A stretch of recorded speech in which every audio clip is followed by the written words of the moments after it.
If you're beginning in the Liberty circles, my guest tonight is just a profound man in this world. He does, I think, probably more for liberty every day, just through his creations and publications, than most of us could ever hope to do in a lifetime. He is the creator of the Tuttle Twins, the books and the magazines. He has over 30 books published. He is also the creator of the podcast, The Way the World Works, which my kids absolutely love. It is the one and only Connor Boyack. Connor, welcome to Radical, sir. Hey, Shane, I'm happy to be here with you. Thanks for having me on. Yeah, I mean, geez, well, Pete, you get a chance to have Connor Boyack on the show and you jump at it. And then I don't know where you find time to even do shows with all that you create. Well, it's part of my mission, which is kind of being a missionary for freedom. And so it's not just producing the content. It's honestly, it's mastering marketing, like figuring out how to move people to action, to buy things, to be part of a community. And so this is part and parcel of what I do, is out there preaching the good word of liberty and hoping to use platforms like yours to reach a lot of people and help reach and teach their kids. Yeah, well, I mean, I think you're doing an amazing job. I mean, we as homeschoolers, we use these books to, take these and put the ideas of liberty and free markets and peace and trade and, mediums of exchange and everything else in our kids' hands. And, to have that marketing ability, that gift that you have to make it simple enough for young minds and even maybe older minds that have, not been exposed to these principles is quite amazing to me. Shane, I know we've been going through a lot with all this COVID crap, and obviously we could fill the whole episode just, on diatribes about all the stupidity that's happening. But I am an optimist. Well, some days. most days I'm an optimist.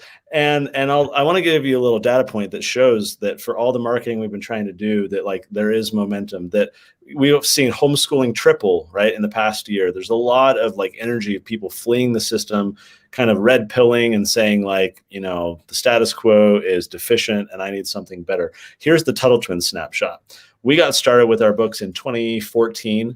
And so from 2014 through 2019, the first 6 years, we sold about 750,000 books. Now, no one knew who we were. This is a brand new brand, of course, right? We're building this on our own. And when you start with one book and then two books, obviously it's slow going. Notwithstanding all of those disclaimers, we sold about 750,000.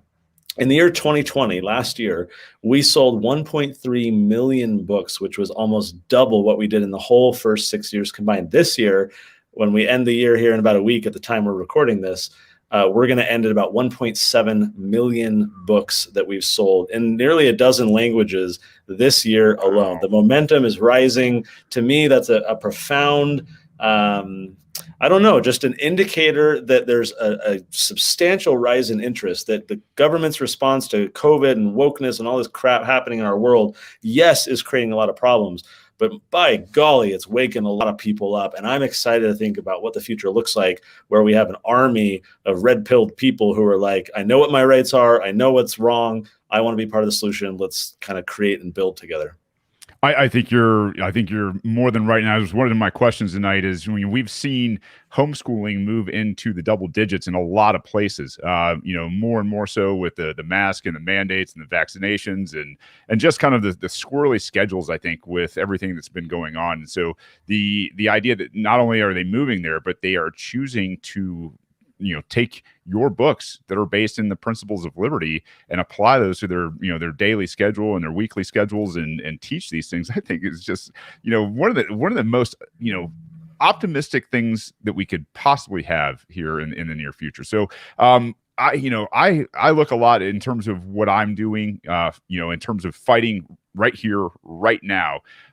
Whereas you're looking at the next generation. And I think that's always, one of the places that we miss a lot of times. And, you've had a profound effect on that marketing. How would you say you came about, being able to market to kids so well? Well, I should clarify. I'm doing the long-term game as well, but I'm also doing the short-term game. I run a nonprofit think tank called Libertas Institute in Utah. We now work across the country, but we're involved in state and local policy reform. We've changed nearly 100 laws many of them the first of their kind in the whole country. We're now helping other states adopt a lot of the reforms that we've done in, entrepreneurship and property rights and parental freedom and data privacy and all kinds of stuff. So we do need fighters in the trenches, right, in those short-term battles. But my fear and concern is that we can push the pendulum in one direction. We can get a law change. We can get someone elected or whatever, right? But if the people aren't there, if the hearts and minds are not conditioned in a way that are conducive to the pendulum staying over there, that energy is just going to bring it right back in the other direction. Someone will come back with a campaign 2 years later and repeal that big law we got passed, or, whoever got elected gets unelected. And so those short-term victories are paper victories, right? It's like, yeah, we can feel good that it happened, but like, what did it actually do long-term? So our mission is change hearts, minds, and laws. It's important to be in there in the political policy battles. We need freedom fighters in the trenches, but there has to be a long-term investment in the hearts and minds. And that's what our movement has neglected for far too long. We've waited for people to become adults, think tanks and organizations and everyone else. It's like, oh yeah, once they're voters, we'll talk to them. It is nigh unto impossible to change someone's mind. Very difficult.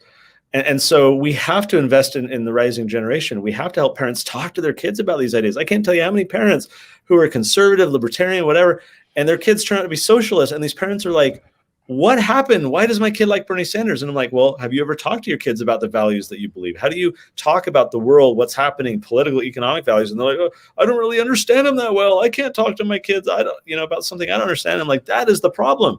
You yourself, the product of public school, by and large, feel inadequate in your knowledge about this issue. And so therefore, you're kind of disincentivized to talk to your kids about it because you don't want to look stupid, or you're not confident that you can even talk to them about it and teach them anything. So you don't. Meanwhile, they're getting it on TikTok and YouTube and from friends, and they're turning out to, be little social justice warriors. So the idea is, let's get in early. Let's invest in the rising generation. Let's empower parents to talk about these ideas at a simple level with their kids. So it's also a simple level for the parents.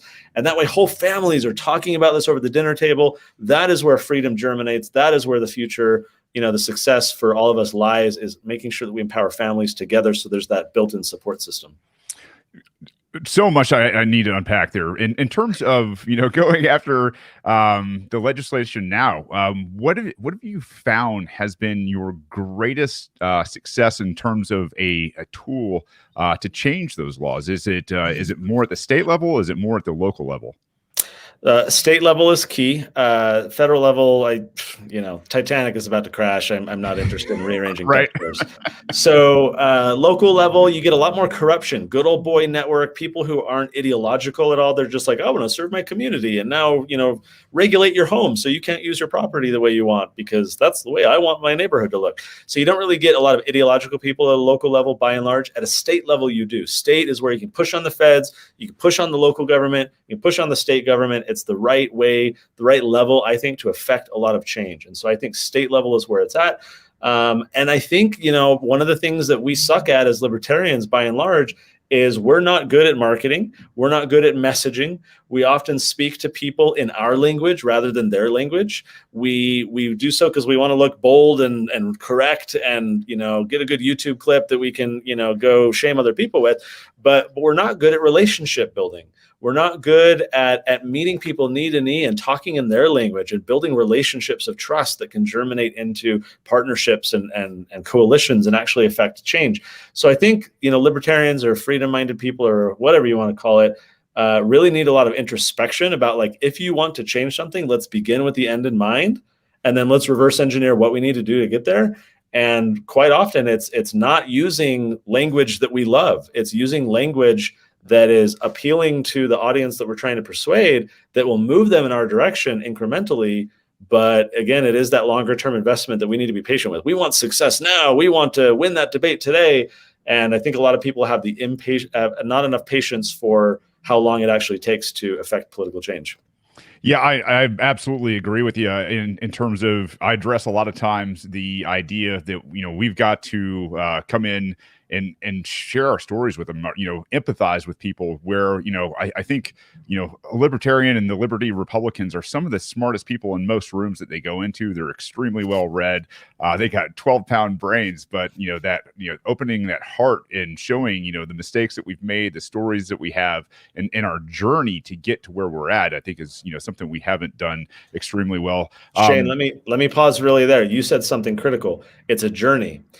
The impatience, part of the problem is we expect other people to immediately agree with us or immediately come to the point of view that we have that could have taken us, for a lot of us, 5-10 years to kind of take off the blinders and, remove the inconsistencies and stuff. I see this all the time. We do not give the same grace to other people that we hopefully had ourselves, where we were kind of, waking up. Red pilling is not an immediate process. No. And so, I think that is an area of improvement for a lot of us, is to recognize that, let's plant those seeds that may take 6 years to blossom, right? For some people, it may take 6 months, but we got to recognize this is a long-term game. And I think too few people have the patience and the stomach for that long process. Yeah, I agree with you. And I know, time feels like it's short right now, especially with the federal government. You said it was a Titanic and you're not interested in, rearranging the deck chairs, and neither am I. I've launched this initiative called the Helios Initiative, which focuses on the sheriffs and mayors to do decentralization, nullification, and localization through things like resolution, where it's basically the mechanics of the Constitution that they swore oaths to, mostly Article 5 and Article 6, to say, hey, listen, if it wasn't changed per an amendment, it's not constitutional per Article 6, which you also swore an oath. And so I'd love to share that with you at a later time. I don't want to get into it too much now, but there is both, the legislative and the local executives, the guys that come out and enforce this bad legislation, this bad bureaucratic policy, and hold up, court opinions that have no constitutional standing, that I think where we can get a lot done. In terms of planting seeds and changing, you said, changing minds of adults, that's difficult. I mean, we look at, what I call the murder cult indoctrination camps, the government schools. I know, from listening to you and reading your books, that you are a huge fan of John Taylor Gatto. And John Taylor Gatto was the guy that woke me up. I found a copy of his book, the Underground History of American Education, on my rack in Iraq, like right after I came off the battlefield from Fallujah in late 2004. And to read John Taylor Gatto and be such a neocon at the time, and to have seen war up close and been moved around the world, to go and fight guys, I was stunned. It was like a proverbial, punch to the gut. And he was the guy that absolutely changed my life. And so to share that, with you, and I mean, I think in one podcast you were talking about, you actually got to meet him. Well, so I had a number of connections with John that I feel very fortunate to have. For people who don't know him, the very short version of his bio is that he was a 30-year public school teacher in New York.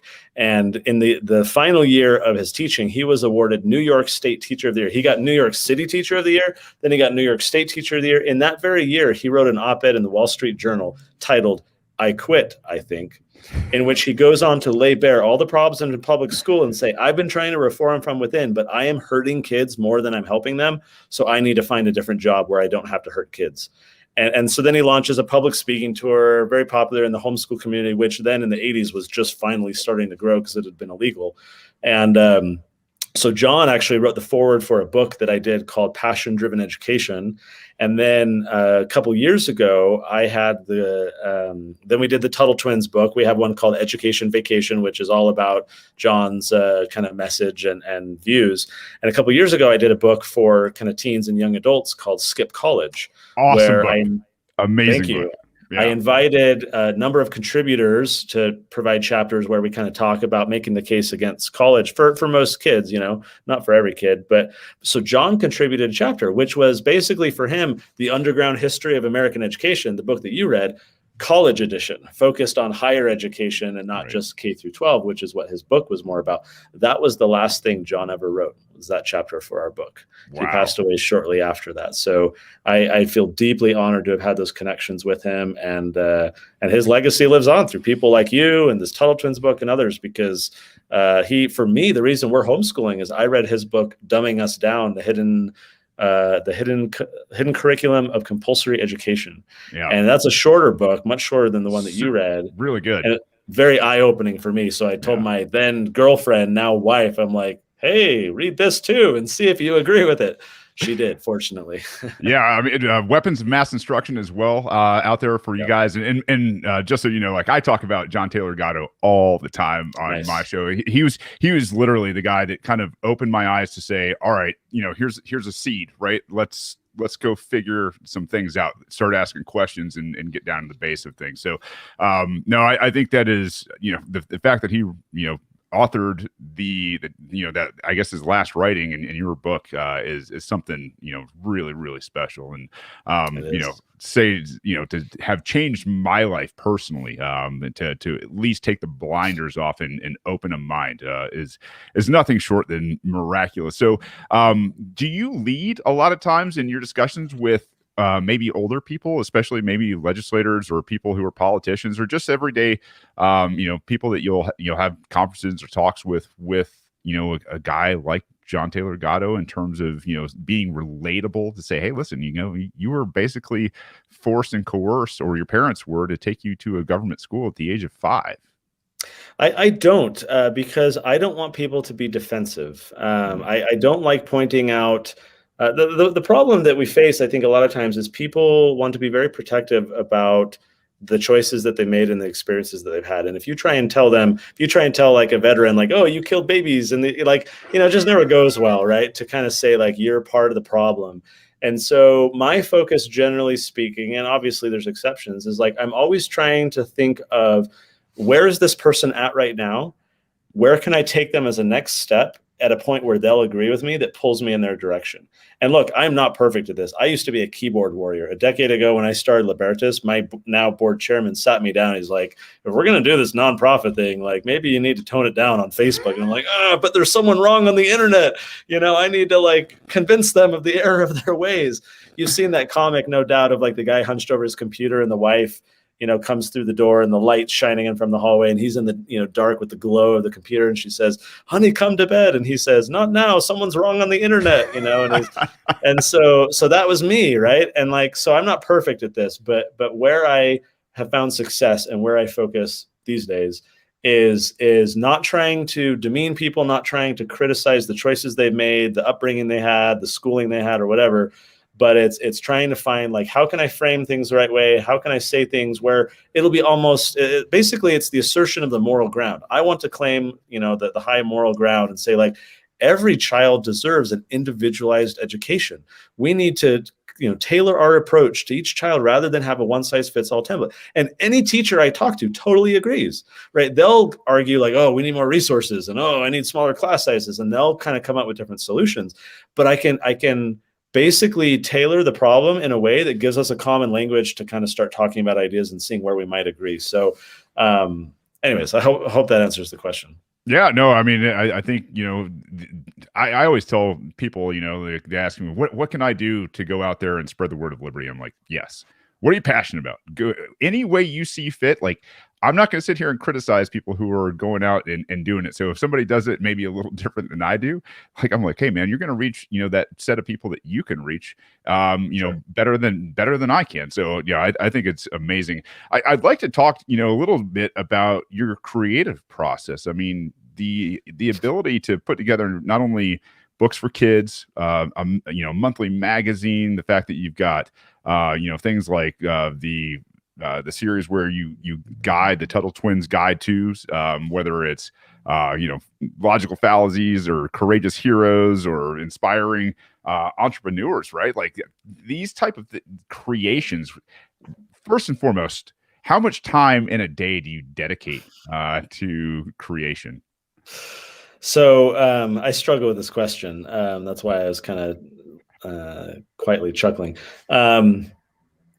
I don't know. I'm an addict. And if I was not addicted to freedom and writing and producing, I'd probably be like a couch potato playing video games on drugs. Like I have that type of personality where I go deep in stuff. And so I thank the Lord that I have a good addiction that's a positive contribution to society. So in my early life, when I was kind of red pilled and the John Taylor Gatto and Ron Paul and all the rest, and I would just read and read and read and read. I went to college. I went to public school, went to college, hated it all. I cheated. It was all about getting good grades, getting the diploma, getting through it. But I hated learning. I did poorly in English, in history, and economics, especially, which are like Weird. now my emphases. My when I had written about a dozen books, my mom was back home in San Diego where I grew up, and she bumped into my 8th grade teacher, and so they got talking, and my 8th grade teacher remembered me, which either is like a good thing or a really bad thing that all these years later they remember who you are. And so like, oh, how's Connor doing? My mom was like, oh yeah, he's written a dozen books, and it was like, like she could not compute that this guy who plagiarized things and argued very poorly could end up being a writer. So I get through college, and it's all like not at all a labor of love. It's all just wailing and gnashing of teeth. And I finally graduate, and it was crazy. I had free time, I had mental energy, and some things in my life happened that developed a curiosity. And I had time for this little spark of curiosity to like turn into an ember, to turn into a flame. Whereas before it was like, no, I got this assignment and this, blah, blah, blah on this project. And so I sat with my curiosity. I started reading this book, which then led to another book, which led to And so I became self-taught in everything I do now. I went to college for information technology, which is basically to be a computer nerd. I was a web developer for about 10 years. And so trying to remember where I was going with all this. I could kind of tell the story the whole time. There was a point somewhere along the way, but let's see what we're talking about. The creative process. Oh, thank you. Yeah, the creative process. So I have this like addiction to producing, because I went through a phase of my life where it was all consumption.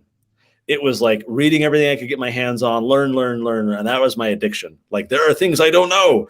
There are smart people whose things I need to read, and so I kind of went through that phase, and then I have went from 100% to like 15% in terms of consumption. I don't read that much anymore. I kind of skim books, but I'm like, I've read this in other books. You're just rehashing what, other people have said. And so I still read, I do podcasts and stuff, but my consumption has declined substantially. I am now in the production phase of my life. So every nook and cranny, a lunch break, kids are in bed, wife takes the kids out. Like tonight, they're going out to some symphony thing. Okay, great. I got like 2 hours of free time to like, work on the next thing. So I fit it in every little nook and cranny that I can. And here's why. I said I'm an addict. I'm a drug addict. The drug I'm addicted to, I guess, what is it? Dopamine, right? I get this hit multiple times a day. Emails from parents, social media posts, people showering us with praise for what we're doing, talking about the conversations they're having with their kids, the eye-opening experiences they can see their kids going through of like learning this stuff, the gratitude they share with me. Like that is a good drug to be addicted to. And I want more of it. And I want, and you develop a tolerance, right? Like with any drug addiction, you kind of like, oh yeah, I'm used to like getting a few emails a day. I want more emails, right? I want to reach more parents. I want a bigger drug hit. I need a bigger fix. And so for me, like that is my motivation every morning of like, I got to reach more people. I got to reach more people because I know the good this stuff does with it. And Elijah, who I need to give a massive shout out to, my partner in this, he's the illustrator of the books that takes these ideas and visually presents them in a way that kids find fascinating and memorable. And so like, we're on this quest to change the world and we know the good that this can do. And so it would almost feel evil or immoral for me not to spend like every waking moment and bit of mental energy I have to push this thing out further because I know what it can do. And now I feel it would be a disservice for me not to reach, that kid in Podunk, Alabama, who, but for my marketing efforts would never get, like, who's the future Ron Paul that, but for the Tuttle twins would never like embark on this career and life journey? Who are those people out there that I need to find that our team is hoping to reach so that our world can be better years from now? That's what keeps me up at night of like, my gosh, like if I don't do this and do it well and work really hard, we're going to miss out. And so anyways, those are kind of my drug addicted thoughts. No, I get it. Finding those times to eke out and produce and just get as much out of here onto something that you can share in a memorable, repeatable format for other people to share and duplicate. It is an absolute. There's not enough time in the world to do all of that, but with what we have, I think you're doing a phenomenal job. Now, I'd like to ask you, in terms of what you are creating, or have created for that matter. What's your favorite? What's the favorite thing you've put into this world? Oh boy, it's like asking a parent which kid is their favorite. Well, you're not asking Tuttle Twins. You're asking just in general. Yeah. I mean anything. Yeah. Can I give you a partially religious answer? Oh, anything you like. Okay, so I'll give you one that's kind of religious and one that's not. So I'm a Christian, and I wrote a book. Last year, it was about a year ago, called Christ versus Caesar. And this is I've been thinking about this for a very long time. This idea of like render unto Caesar, what is Caesar's? What is actually Caesar's? And in my mind as a Christian, Christ is king, and so everyone else is a counterfeit.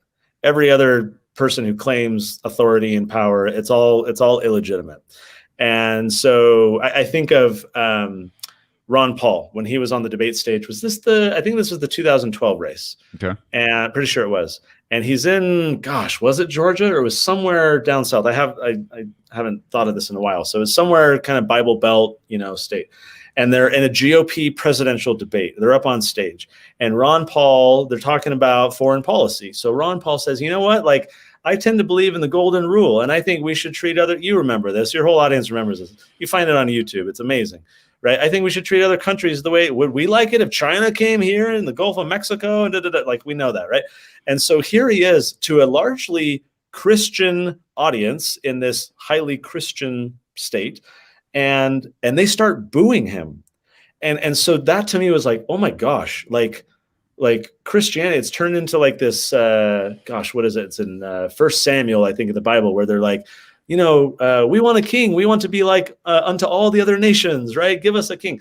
And so as a religious person, I feel like the liberty movement, those of us who are Christian, like we got a lot of work cut out for us. So I put a lot of effort into that book, Christ versus Caesar. And I feel like outside of the Tuttle Twins, that's kind of my magnum opus of like, if we mean it, if we really want to follow Jesus, there's some real severe political implications. Basically, anarchism is where I ultimately, get to in that book. And so that is a book for me that I'm like, I put my heart and soul in that thing. And I think that's kind of the best thing, one of the best things I've done. In the Tuttle Twins world, my favorite book is The Tuttle Twins and the Fate of the Future.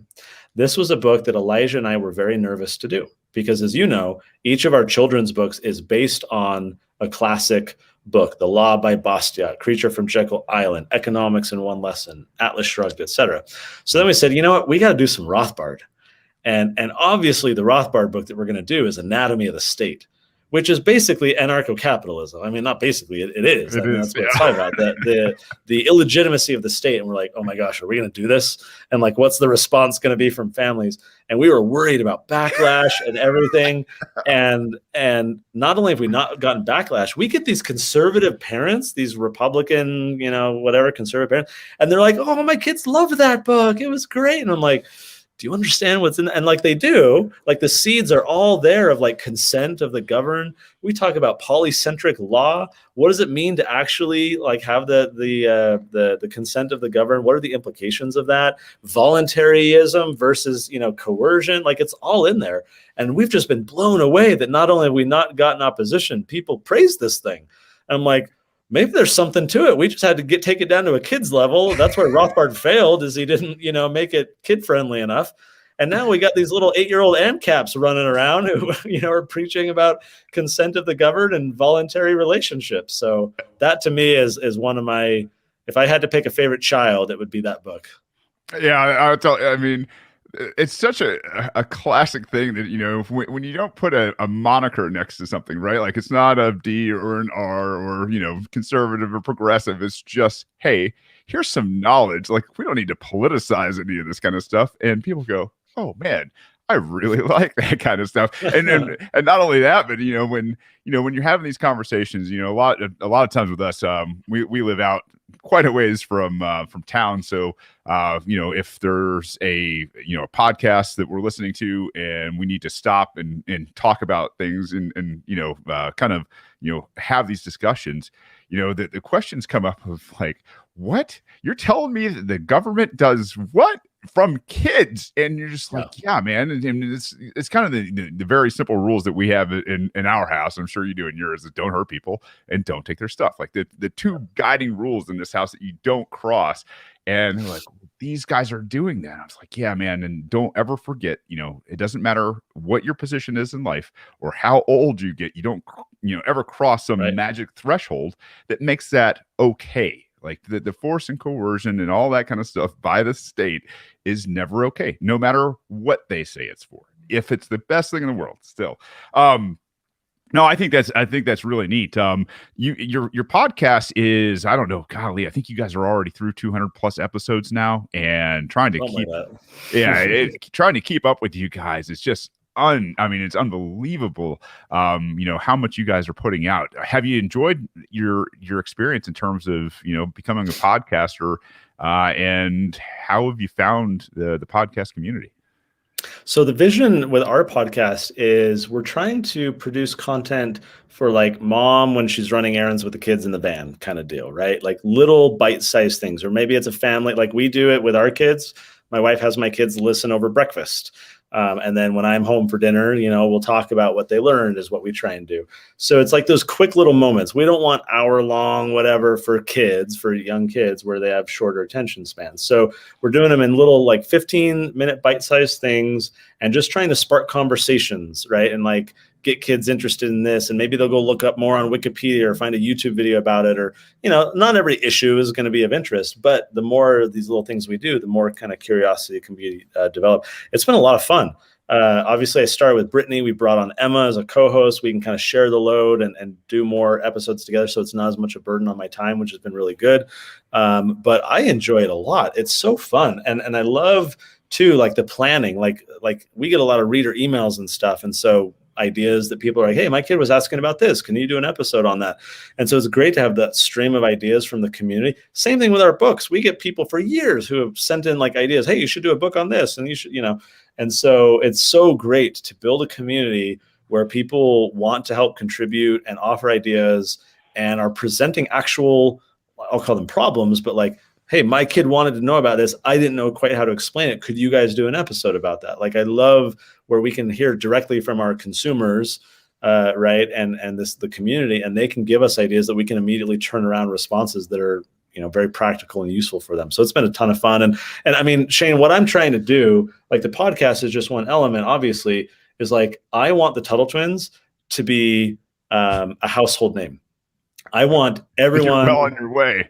I want everyone to have heard about the Tuttle Twins. I want it to be as, recognizable as, Wheaties or Pokemon or whatever, right? Look, not everyone's going to buy the books. Not everyone's going to agree with it. But my goal is that we're a household name so that every family out there knows that if you want to talk to your kids about these basic American foundational ideas, right, then that's what you want for the Tuttle Twins. And so that means, it means books, it means curriculum, the magazine, the podcast, the cartoon. Like, I want for a child of any age, no matter how they like to learn, I want something for them. Some kids love books. Some kids prefer, watching videos and cartoons. Great. Some are more auditory, like, they can, doodle while they listen to, like, I want to meet kids where they are, whatever age they are. And so we're like eagerly trying to pump out a ton of content so that we can meet all those kids and all those learning styles.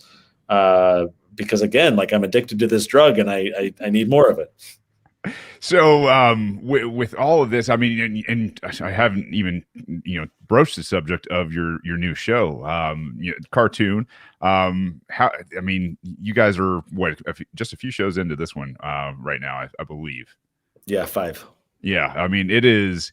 It's just another place where you guys are, I think, absolutely crushing it. And to understand the creative process and everything that it takes for you guys to put on podcasts and do cartoons and books and magazines, and boy, I mean, like ladies and gents, when I tell you, like, Connor and his staff and organization absolutely dedicate their lives to making sure that these principles are not only heard but spread and profound. I mean, it's nothing short of, I think, probably taking the vision of John Taylor Gatto and everything that he distilled for us and pushing it out, what I'm sure he would have wanted to do if he had another 30, 40, 50 years. So with that, you're a bit of a big deal, and you've got kids,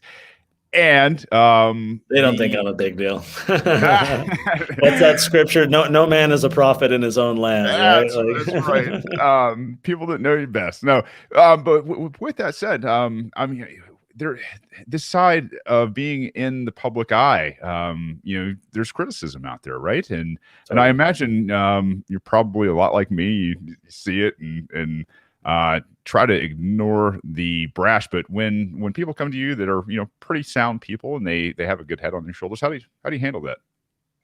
So, I mean, the latter, you're talking about maybe more constructive criticism, or like, I'm always open to kind of debate and engaging, but let me take issue respectfully with the former thing. I do not like the brash people, the crazies, the whatever. I don't try and ignore them. I don't, I don't ignore them. I welcome it. Look, I said at the beginning, like, I've had to learn marketing, and there is no better marketing for when you have an enemy. I actually speak to business owners on this topic. This is a presentation I put together, and I go around. I do a lot of public speaking. I gave a presentation on this a couple months ago in Arizona, and they lapped it up. What was it called? It was the title was "Turning Your Enemies into Evangelists." So I shared the story of, and there's several, but one example for us was when we were attacked by the magazine Current Affairs, which is a magazine written by socialists for socialists. And they dedicated this 8-page spread in their magazine to the Tuttle Twins, attacking us. I used to have actually out here on my wall, I bought their magazine. Actually, I'd buy 2 copies so I could get like both the front and the back page, because then I laid them out in this nice little, it's hanging on the wall over here, this like trophy of mine where they're attacking us. They criticized it like crazy. They created parody illustrations to like make fun of our illustrations. And it was this whole attack on libertarians teaching their kids about the principles of freedom. And so, most people, when they read something like that, I first read it online. I got the Google alert, which is, I'm like, oh, what's this? And most people would be sad. They'd be angry. Oh, my baby's being attacked. Like, oh, defensive. I literally, and I'm not embellishing, I had a smile on my face. I knew that this was a gift. So we took the Current Affairs magazine. I emailed it to our 500,000 people, plastered all over social media. We created a coupon code, Current Affairs. It doesn't work anymore. But we created a coupon code where you could get a big discount off of the books. And we said, guys, go read this. They're attacking us. If you don't agree, go get the books for your kids. Show them who's boss. We sold 10,000 books in 24 hours. Oh, I mean, most authors thank you would very kill much to sell that many in their lifetime. We did and so then we started tagging them. Hey, thanks guys. This has been great. Thanks for helping us promote the books. They created a Tuttle Twins coupon code to try and sell their magazine and give a discount off of their magazine, right? Buy the Current Affairs, get a 10% off with Tuttle. I don't think it failed, because like we were the victim. We're the, like we had the benefit of being in that posture, but also like socialists, I don't think they know how to sell things really well. So it was kind of a dud. But so there's a lot of examples like that where people poke us on Twitter. Like I'm always, like quote tweeting on Twitter, like, oh, look at what this person says about that, like, whatever. And we've done all kinds of ads where we will take our enemies, so-called, even like 1-star Amazon reviews, right? Oh, this is like libertarian trash, and these people want Jeff Bezos to rule the world or whatever. So we'll take that and turn it into an ad and pump it on Facebook and go sell a bunch of books. And it's a great way to motivate the fence sitters to say, like, I don't agree with that crazy person, so I must agree with these guys. And again, it like shakes people awake to like, oh, wait, what is this? I should pay attention to what the Tuttle Twins is. So no, I am not the type of person who tries to ignore the haters. I solicit them. I'm like, if you know anyone who wants to write an attack article about us next, like I would love that. Let's go. If AOC wants to come after me or something, like, can someone hook that up? I would really appreciate for, having more haters. My goal, Shane, I will be very open about this. My goal in life is to be listed as what do they even call it? Like a hateful person or a Southern Poverty Law Center. Yes. Guys. Yeah. Yes. Ron Paul's on there and all the cool kids are on there. I'm not on there yet, so I got work to do. And I'm even in the South, for God's sakes. Well, I think that, not only great words of advice for anybody who's out there, but obviously tried and true. Are you ready for a couple of questions from some big fans and students of yours? Oh, let's do it. Who's up first? Come here, buddy. Come here and grab this headset. You're going to put this on, okay? And you're going to speak really clearly right into here. First, you're going to say hello and hi. Introduce yourself. Hello, my name is Henry Michael Hazel. Hi, Henry. How are you? Good. How old are you? 8. And are you the oldest of your siblings, or where do you fall? Say I'm happily the middle child, right? I'm happily the middle child. All right. Cool. All right, what's your question? Henry, what's your question? Is how do you make your ideas for your For the books? Yeah. So, like, how do I turn an idea into a book? Yeah. Awesome question. So the hard challenge, Henry, that we have is we have a lot of ideas, right? And so it takes a lot of work to turn an idea into a book. So here's one thing that I do, Henry. When I have some ideas, part of what I'm trying to figure out is which of the ideas should I turn into a book? If I have 20 ideas, which one should I pick? And so what I do is I actually go out to parents like yours and I say, like, hey, what do you think about these 3 ideas? Which one do you think your kid needs to learn about right now? Or which one do you think would be really good out of these, 5 options? Which one would you really want a book about? So I go out and I have some conversations with different families, and I try and hear from them to try and see what they're interested in. And so I kind of gather all that info. And Elijah, who's the illustrator, he's the one that draws all the stuff in the books. He and I talk about it, and we try and figure out, can I give you an example, actually, Henry? So do you guys have this book right here? Do you have the latest one? Grab it. It's right there. You have it too. So, Henry, you may remember this, but this book is all about how when there's an emergency, nice, you got your copy. When there's an emergency, people get scared and they want the government to save them. And the government says, sure, I'll save you. Just give me all your freedom. And do you remember, I've got it actually right here that I still need to hang on my wall. Do you remember this drawing from the book about the Leviathan monster? That every time there's a different emergency, a different crisis, Leviathan grows, right? From the tiny little guy, and he gets bigger and sloppier and slobbering and stupid and turns into this big monster. So Elijah and I, when we were talking to families trying to figure out what the latest book is, we thought, with all this stuff happening with COVID and the government shutting everything down and people getting scared and supporting a bigger government to save them, we thought, out of all the different ideas that we have for future books, we thought that one would be the most important because it's very timely, right? It applies to what's happening now. And we thought that families would really want a book like this so that they can talk to kids like you, Henry, about what's happening in the world and why it's important to not let the government grow bigger, even though we're kind of scared of what's happening. Does that make sense? Yes, sir. Huh? Mm-hmm. Awesome. Good question.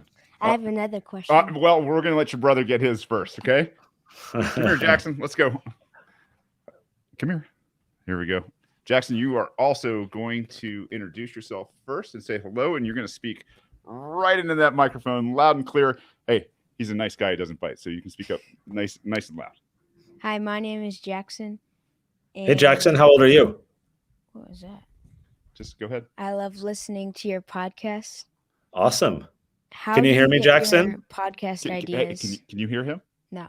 You can't? I can't hear anything. It's just like making this zzz, zzz. Here, maybe Henry pull it out a little bit. Can you hear him now? Can you hear me now? No. Here, take my headset. Okay. So Jackson, how old are you? 10. 10. All right, awesome. What's your question? My question is, how do you get your podcast ideas? Cool. Your dad and I were just talking about that, where we have a lot of listeners who will email us questions. And so we'll hear from parents and they'll say, hey, my kid asked me, about inflation, or my, kid was wondering about, mandates and lockdowns and if those are legal. And so parents will reach out to us and they'll say, could you do an episode about this? And so we try and do a lot of answers to questions like that. And then also some of it is just me and Brittany and Emma. We'll kind of talk together about like what we think would be good and what we think that we'd like to talk about. So it's kind of a mix of those two. Mm-hmm. Okay, thanks for Good question. And also, You got one more? what is your favorite character in the Tuttle Twins? Oh, my favorite character. So have you watched the new cartoon by chance? I've watched, I think, like episode 3.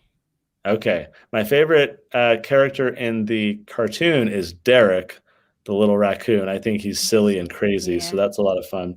In the books, my favorite character is Fred, do you remember Fred? He's the neighbor. And in the Tuttle Twins learn about the law, they go over to his house and he talks to them about, what the law is and what our rights are. And so we're actually working on a new book right now about history, American history, and Fred plays a really important role. And so I like Fred because he's wise. He has a lot of knowledge to share. And he's actually based on a guy I really admire named Frederick Bastiat, who wrote the law. That's what we based our book off of. So I like Fred. Mm-hmm. Remember the broken window fallacy that we were listening to? Yeah, there you go. Yeah, that's it.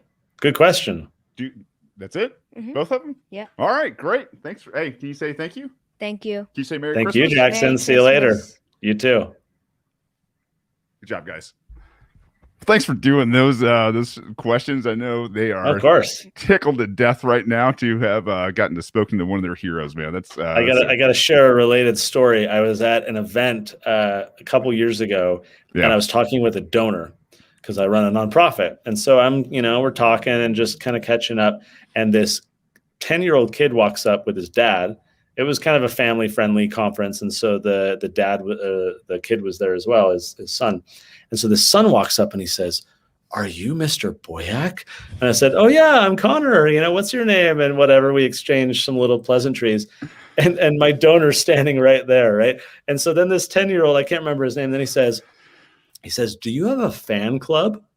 And I'm like, "No, I don't have a fan club." He's like, "Could I start one and be the president?" I'm like, "Go nuts, kid. That sounds great," And so my donor there is just like lapping it up and like, "Oh, this is amazing. So cute." So I love opportunities like that to interact with kids and show like who's actually, the people we're trying to serve and help. So thank you for that. No, I listen. I mean, these guys, whenever we're in the car and maybe something's not on or maybe something's on that they don't want to hear, right? And it's like, hey, can we get how the world works? And of course you can. Absolutely. So, it reminds me of being a young man. And down here, I think we had Neil Bortz. My mom would put him on talk radio back there. And I would eat it up, man. It was just, great liberty lessons most of the time when he wasn't talking about foreign policy. But everything else was pretty spot on. So, were you about to say something there? Nope. Oh, okay. Well, I want to be very respectful of your time. I know you got a hard stop here in a few short minutes, but I want you to plug anything and everything. Help us help you in this audience, because I'll tell you, if there's a righteous mission out there that's going to change the future, I believe it is Mr. Boyack's and the Tuttle Twins, not to mention all the other extremely motivational and educational things that you guys produce. Well, thank you, Shane. I'll maybe conclude with this thought. I was at a conference a few years ago. This is an organization I love. I was actually at their conference last week called Atlas Network. They are a kind of an association of all of the different freedom fighting nonprofit think tank kind of groups all over the world. And it's amazing. You see people fighting for basic property rights in Bangladesh, or, small business, permits so that they don't take 2 years to process in Calcutta, and you see how these freedom fighters are just battling problems all over the world. It's an amazing organization, and I love it. A couple of years ago at their conference, someone was giving a presentation, and there was a slide showing the cumulative budget of all of the kind of member organizations. And I don't remember the number. It was, hundreds of millions across all the many groups all over the world. And everyone was like, yeah, go us. Look at how strong we are and how we're, growing and have all these resources. And rightly so. That's showing that investors are recognizing we need to support these. Like, I have nothing bad to say about, these budgets. A group like Libertas, right, trying to grow, trying to be more impactful, that's all well and good. But I had a very different thought than everyone else in that room. I looked at that chart and I was very disappointed. I was a little bit disgusted. And the reason is that I had kind of the epiphany. I had started Tuttle Twins a couple years prior. We've been doing this, and I realized that chart, that investment is going 99.9% towards adults. Right. So it's like we are in a big worldwide orchard full of knotted, diseased, decaying trees, these old trees that are just past, their prime, whatever. And we, the gardeners of the freedom movement, are out there with bucket loads of fertilizer, just heaping the fertilizer on these old trees, hoping that we can restore them back to good health so that they can bear good fruit. And look, we need that. We need to reclaim and support and improve the health of these old trees so that we can have better fruit growing. Don't dispute that at all. But it's a yes and, right? It's like, yes, we need that. And we have to invest, like any good gardener would, in protecting the seeds and the saplings so that they avoid that same fate of the older trees. That is where the critical failure has been. That is where our movement, so-called, has been neglecting the most critical, I would argue, area of our work. It's like we can constantly play defense after the schools are pumping out all the social justice warriors, and then we have to deal with the ideological rot and try and defend freedom. Or we can go on the offense and support families and talk to the rising generation and make freedom awesome. Right now, socialism's awesome. That's what has the cultural narrative and the zeitgeist. We need to fix that. And it starts with focusing on the rising generation. So yes, let's focus on adults. Let's educate voters. Let's persuade them. It's what we do at Libertas. I'm not knocking it. In addition to that, we have to focus on the seeds and saplings. That is the mission of the Tuttle Twins. We can't do it alone. I mean, as much as I love kind of having a monopoly in this world of being the, premier folks doing that, ideologically and from a mission standpoint, everything else, we need 100 more organizations doing what we're doing if we're going to succeed. And we can't do it alone. And I'm trying. I need to get other people addicted to the same drugs so that they can be, codependent with me and fall prey to the same patterns. But I need, allies. We need more people, like other people. What can they do to support? Man, if it's just sharing Tuttle Twins people, buy some as a Christmas gift, plant those seeds, share the link with friends and family. Like, we have an affiliate system. People can sign up and make money to promote the books. We're desperate out there to reach more and more and more people. And so, we have partnerships and signing on influencers and just trying to do everything we can to get the books out there, because there's a lot of seeds and saplings that are starting to rot already. And I hate that. And I don't want that for my kids. I don't want that for our future. And so whoever's listening out there, if you got something to contribute, awesome. But if all it is buying books and sharing them or sharing the link, we welcome that too. Because we are just, I said I'm mostly an optimist, but I'm not entirely an optimist, man. We got some big problems and big challenges, and I'm very concerned with the state of our society and how we've turned into Karens. And, before we were kind of like a you do you, I'll do me. And now it's like, you should do this, otherwise you're evil. Like I'm worried. But there are problems and there are solutions. Tuttle Twins is not the solution, but it is a big solution that I'm excited about. So I thank you for letting me to, share your platform and reach your audience, and everyone listening out there. We'd love to have your support in spreading these books as far and wide as we can.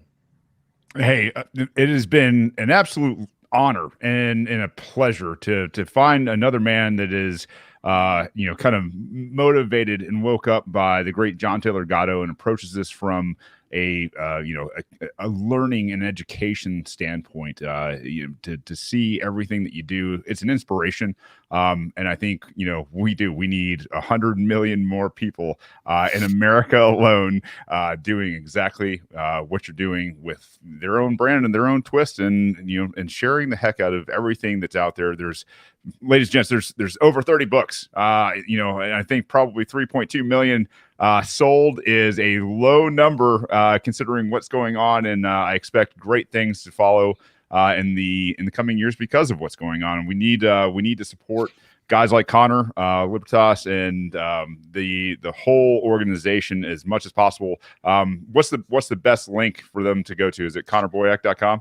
TuttleTwins.com is where you can find all the books. I mean, you can find me at connorboyack.com, but if you're looking for the books, they're on Amazon, but you're going to get a way better deal and workbooks and a bunch of stuff at TuttleTwins.com. Well, brother, it has been an honor. I wish you and your family a very Merry Christmas and a Happy New Year. I think we've got a full plate in 2022. Thanks for hanging out with me. Likewise. Thank you, Shane. Take care. Ladies and gents, Connor Boyack, the amazing man. Go out there and support him, to take some time and do what he does, to be here and to share that message. I mean, totally stoked to be able to talk to him. My sons over here that wanted to ask questions got to meet one of their idols, and the guy that is, done so by contributing loads and loads of information to their growing brains. And